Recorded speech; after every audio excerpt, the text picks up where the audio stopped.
Diane, when did you dedicate yourself to yoga personally and professionally?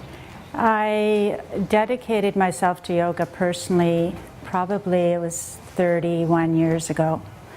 After my very first yoga class, I realized that this was something that I needed to pursue forever. And 15 years later, I discovered Ashtanga yoga. And it was at that moment that I knew that I needed to share this practice with as many people as I could, and that's when I decided to teach my friends. And then it spread from there. Can you share a defining moment for you in your yoga practice? Anything at all? Probably the most defining moment was the first class I took with Richard Freeman, who was the teacher who I first witnessed practicing the Ashtanga practice. It was a video that I had purchased and had been watching at home, and that's how I started the practice. And I went to take a workshop with him, and it was during that workshop with him that I was completely convinced that this was something that I needed to dedicate my life to. Why do you think yoga can be intimidating for some, and how would you suggest to overcome it? I think yoga is intimidating for some people these days because a lot of the images we see of people practicing yoga are images of people doing very advanced postures. Mm-hmm. And those postures take many, many years of dedicated practice to understand and to be able to execute safely and properly. So I think because of that, sometimes people have an idea of yoga being just too much for them and too hard for them.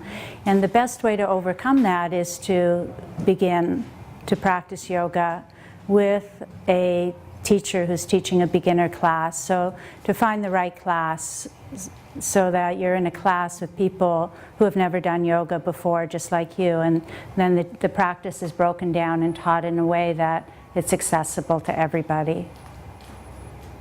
What do you find rewarding about being a yoga teacher? Before I was a yoga teacher, I was a shiatsu therapist, which is hands-on healing therapy. And I did that for 15 years before I decided to teach yoga.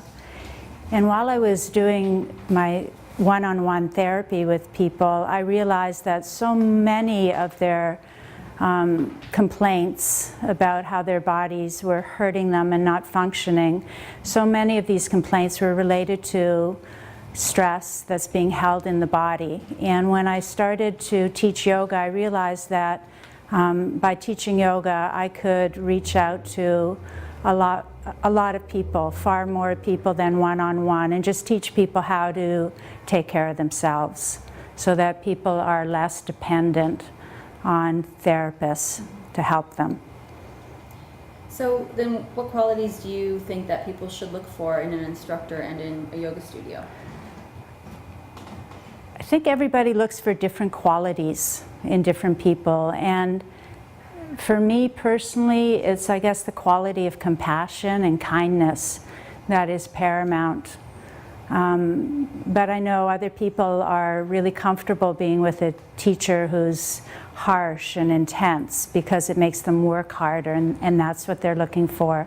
So for me, it's definitely kindness and compassion, and also a teacher who understands physiology and anatomy, so they're teaching from an informed practice themselves. What advice would you offer readers on how to integrate their diet and their lifestyle with their yoga practice so they don't feel like there's a disconnect? I think what I find with people I know that begin to practice yoga, that the integration just begins to happen on a really natural level, on a day-to-day level. And just practicing yoga, that in itself makes you more aware of what's right for your body and what's right for your life. So I think it's just a daily practice that informs us as individuals on how to live our lives in a way that encourages health and happiness. Wonderful. Thank you very much. Thank you. My pleasure.